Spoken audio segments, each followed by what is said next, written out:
இன்றைக்கி நான் பார்க்க போகிற கணக்கு 1200 ரூபாய்க்கு வட்டி விகிதம் 10% வட்டியில் ஒரு ஆண்டில் அரையாண்டுக்கு ஒரு முறை தனி வட்டியும் கூட்டு வட்டிக்கும் இடையே உள்ள வித்தியாசம் என்னன்னு கேட்டிருக்காங்கன்னா, அரையாண்டு தனி வட்டியை கண்டுபிடிச்சி அதுக்கு அரையாண்டு கூட்டு வட்டி கண்டுபிடிக்கணும். நல்லா கேர்ஃபுல்லாக இதை நோட் பண்ணிக்கணும்.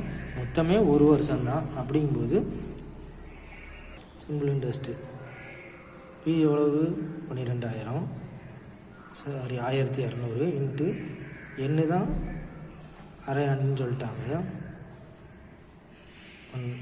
12 இன்ட்டு 10% இதை கிராஸ் பண்ணோம்னா 60 ரூபா.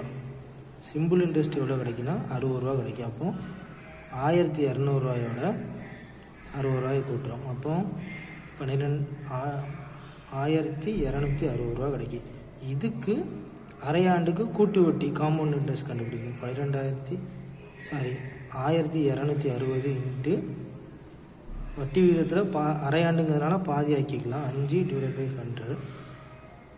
இதையும் கிராஸ் பண்ணிடுறோம். இதையும் கிராஸ் பண்ணால் 2, இந்த 2 இதையும் கிராஸ் பண்ணால் 63. அப்போ 63 12 இப்போ காம்பவுண்ட் இன்ட்ரெஸ்ட் எவ்வளோ கிடச்சிருக்கு 63 ரூபா. அப்போ simple interest minus compound interest minus simple interest எவ்வளவு 63 மைனஸ் 60 3 ரூபா. இந்த ஆன்சர்.